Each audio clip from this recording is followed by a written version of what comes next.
जय हिंद दोस्तों। आज के इस सेशन में शामिल होने के लिए आप सबका हृदय से आभार। दोस्तों, चाहे सिविल सेवा परीक्षा हो या फिर अन्य राज्य परीक्षाएं हों, उन सब में इंडियन पॉलिटी का एक सेक्शन रहता ही है।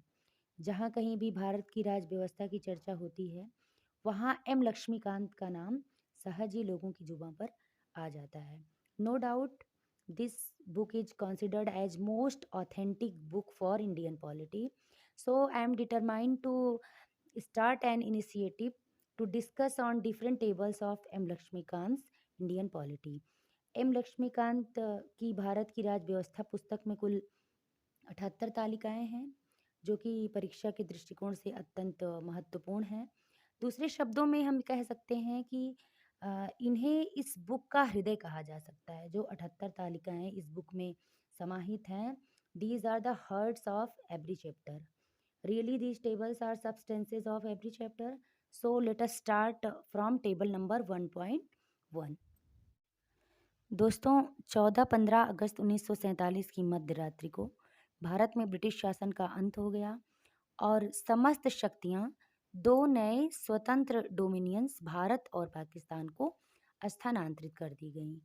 लॉर्ड माउंटबेटन नए डोमिनियन भारत के प्रथम गवर्नर जनरल बने और उन्होंने पंडित जवाहरलाल नेहरू को भारत के पहले प्रधानमंत्री के रूप में शपथ दिलाई।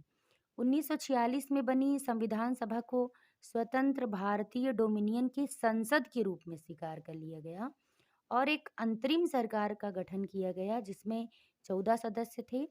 ये तालिका 1.1 है, जिसमें कुल मिलाकर 14 सदस्यों का उल्लेख किया गया है और उनके द्वारा धारित विभाग भी इसमें उल्लिखित हैं। क्रम संख्या 1 पर पंडित जवाहरलाल नेहरू का नाम आता है। इन्हें परिषद के उपाध्यक्ष, राष्ट्रमंडल संबंध एवं विदेश मामले प्राप्त हुए। दूसरे सदस्य सरदार वल्लभ भाई पटेल थे। इन्हें गृह, सूचना एवं प्रसारण विभाग प्राप्त हुआ। तीसरे सदस्य डॉक्टर राजेंद्र प्रसाद थे। इन्हें खाद्य एवं कृषि विभाग प्राप्त हुआ। चौथे सदस्य जॉन मथाई थे। इन्हें उद्योग एवं नागरिक आपूर्ति विभाग प्रदत्त हुआ। पांचवें सदस्य जगजीवन राम थे। इन्हें श्रम विभाग मिला। छठे सदस्य सरदार बलदेव सिंह थे। इन्हें रक्षा मामले सौंपे गए। और सातवें सदस्य CH भाभा थे, जिन्हें कार्य, खान एवं ऊर्जा विभाग प्राप्त हुआ। आठवें सदस्य लियाकत अली खां थे। इन्हें वित्त विभाग प्राप्त हुआ। नवे सदस्य अब्दुल रब निश्तार थे। इन्हें डाक एवं वायु विभाग मिला। 10वें सदस्य आसफ अली थे। इन्हें रेलवे एवं परिवहन विभाग मिला। 11वें सदस्य सी राजगोपालाचारी थे। इन्हें शिक्षा एवं कला विभाग मिला। 12वें सदस्य आई चुंदरीगढ़ थे। इन्हें वाणिज्य विभाग प्राप्त हुआ। 13वें सदस्य गजनफर अली खां थे। इन्हें स्वास्थ्य विभाग प्राप्त हुआ।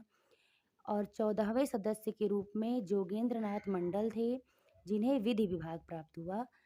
और ये जो अंतरिम सरकार थी, इसकी जो सबसे महत्वपूर्ण बात यह है कि अंतरिम सरकार के सदस्य वाइसराय की कार्यकारी परिषद के सदस्य थे और वाइसराय परिषद का प्रमुख बना रहा, लेकिन पंडित जवाहरलाल नेहरू को अ, इसका उपाध्यक्ष बनाया गया।